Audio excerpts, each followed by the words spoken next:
बिस्मिल्लाहिर्रहमानिर्रहीम। अस्सलामु अलैकुम स्टूडेंट्स। आज का हमारा टॉपिक है रिजर्व्ड वर्ड्स। रिजर्व वर्ड जैसे कि नाम से ज़ाहिर है कि कोई वो वर्ड जो किसी ख़ास काम के लिए मखसूस कर दिए जाए तो उनको हम रिज़र्व वर्ड कहते हैं। और ये GWBC के हवाले से हम इन रिज़र्व वर्ड्स को पढ़ेंगे और इन रिज़र्व वर्ड्स को हम कीवर्ड्स भी कहते हैं। ठीक है, यहाँ देखें, नीचे डेफिनेशन को पढ़ते हैं और साथ साथ मैं आपको एक्सप्लेन भी कर देता हूँ इसको डिटेल में। नीचे देखें, लिखा हुआ है रिज़र्व वर्ड्स और keywords are the words. Reserve words और कीवर्ड्स जो हैं वो वर्ड्स होंगे, वो किस लिए इस्तेमाल होंगे, which have pre defined meaning, जिनका पहले से ही कोई मतलब होगा। कहाँ पर? GWBasic में। ठीक है, यानी GWBasic में कुछ वर्ड्स ऐसे होंगे जिनका पहले से कोई मतलब होगा। और आगे देखते हैं, these have pre defined uses, यानी जो इनका कुछ पहले से कुछ मतलब होगा और ये कुछ ख़ास पहले से हमको डिफ़ाइन कर देंगे कि ये किस मकसद के लिए हमने इस्तेमाल करने हैं। And can not be used, जो उनको हम इस्तेमाल नहीं कर सकते या रीडिफाइन नहीं कर सकते, किस लिए, for any other purpose in basic programme. हम बेसिक प्रोग्राम में इन रिज़र्व वर्ड्स को या कीवर्ड्स को किसी और पर्पज़ के लिए हम इस्तेमाल नहीं कर सकेंगे। अगर आप इस्तेमाल करने की कोशिश करेंगे तो आपको वो सिंटेक्स एरर दे देगा। ठीक है, अभी हम इसको करके भी देखेंगे। अभी मैं एग्जांपल में आपको करके दिखाता हूँ। जैसे यहाँ लिखा हुआ है, keywords can not be used as variable name. Can not be used as variable name, जैसे कि अब यहाँ उसने एग्जांपल में कुछ कीवर्ड्स दिए हुए हैं, इनको मैं वेरिएबल नेम के तौर पे इस्तेमाल करने की कोशिश करूँगा तो ये इस्तेमाल नहीं करने देगा। Some of the keywords of BASIC यानी GWBasic are if, else, then, while.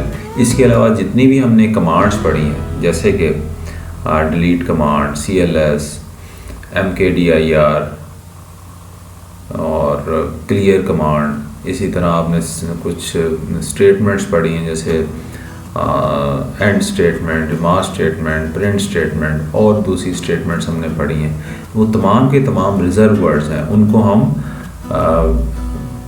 Variable का नाम असाइन करने के लिए इस्तेमाल नहीं कर सकते, किसी और काम के लिए असाइन नहीं कर सकते। ठीक है, तो इसको यहाँ पर देखते हैं हम, एग्जांपल देखते हैं इसकी। फॉर एग्जांपल मैं कहता हूँ जी इफ़, जैसे यहाँ पर उसने एक रिज़र्व वर्ड दिया हुआ, इसको मैं कहता हूँ कि एक वेरिएबल है और इसके अंदर मैं 7 स्टोर करवाना चाहता हूँ। जैसे ही मैं एंटर की प्रेस करता हूँ, कहता है सिंटेक्स एरर। इसी तरह मैं डिलीट, एक कमांड हमने पढ़ी थी, इसको एज ए वेरिएबल के तौर पे मैं डिक्लेयर करना चाहता हूँ कि एक ये वेरिएबल का नाम है और इसके अंदर मैं 45 रखवाना चाह रहा हूँ, तो फिर भी सिंटेक्स एरर दे देगा। इसी तरह वाइल, ये भी एक रिज़र्व वर्ड है, ये कीवर्ड है। इसको अगर मैं इसके अंदर कोई वैल्यू स्टोर कराने की कोशिश करूँगा तो कह देता है वाइल विदाउट वेंड, कि आपने वाइल तो यूज़ कर लिया लेकिन उसके अंदर आपने कोई कंडीशन भी नहीं लगाई, लिहाजा आप इसको यूज़ नहीं कर सकते। जिस मकसद के लिए इसको बनाया गया उसी के लिए इस्तेमाल करेंगे, वेरिएबल के नेम के तौर पे नहीं यूज़ करेंगे। ठीक है, यहाँ इसको कंडीशन कंसीडर कर रहा था ये वाले पोर्शन को। ठीक है, इसलिए कह रहा है वाइल विदाउट वेंड, कि आपने वेंड इस्तेमाल नहीं किया, इसको एज ए वेरिएबल नेम के तौर पे यूज़ नहीं कर सकते। ये वाइल बेसिकली हम आगे कंट्रोल स्ट्रक्चर पढ़ेंगे। ठीक है, लूप में इस्तेमाल करते हैं, इसलिए तो ये रिज़र्व वर्ड लूप में इस्तेमाल होता है। ये कमांड्स हैं, तो अगर कमांड्स को करेंगे तो सिंटेक्स एरर दे देगा। किसी लूप को आपको इस तरह से, आप लूप को एज ए वेरिएबल नेम के तौर पे इस्तेमाल करेंगे तो इस तरह से आपको एरर दे देगा। ठीक है, तो इसका मतलब क्या हुआ कि आप रिज़र्व वर्ड्स को या कीवर्ड्स को किसी और पर्पज़ के लिए इस्तेमाल नहीं कर सकते। जिस मकसद के लिए वो बने उसी मकसद के लिए इस्तेमाल करेंगे। जैसे कि यहाँ पर मैं एग्जांपल के तौर पर आपको बताता हूँ कि जैसे आप किसी रेस्टोरेंट में जाते हैं और रेस्टोरेंट में टेलीफोनिकली आप अपनी बुकिंग करा लेते हैं एक टेबल की। ठीक है, और उनसे कहते हैं जी हम 8 लोग जो हैं खाना खाने के लिए आएंगे दोपहर को, तो हमारी एक टेबल जो है वो बुक कर दें, रिज़र्व कर दें। तो वो क्या करते हैं कि टेबल के ऊपर एक टैग लगा लेते हैं, एक वो छोटी सी पट्टी लिख कर लगा देते हैं कागज़ के ऊपर, लकड़ी रखते हैं उसके ऊपर, कागज़ पे पट्टी पे लिख कर लगा देते हैं रिजर्व्ड।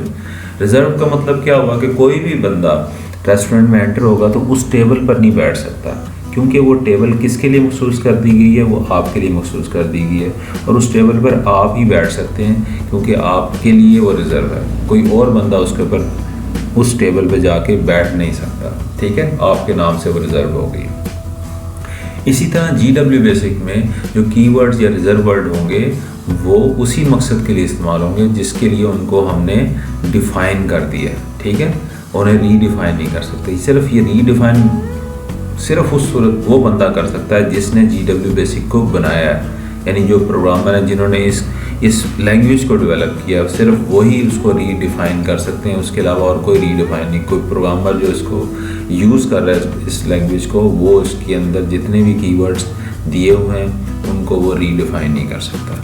उम्मीद है कि आपको रिजर्व वर्ड का एक छोटा सा टॉपिक समझ आ गया होगा। अगर समझ आ गया तो इस छोटी सी वीडियो को लाइक ज़रूर कर दीजिएगा, और जिन लोगों ने अभी तक हमारे चैनल को सब्सक्राइब नहीं किया तो उसे लाजमी सब्सक्राइब भी कर दीजिएगा। अस्सलामु अलैकुम।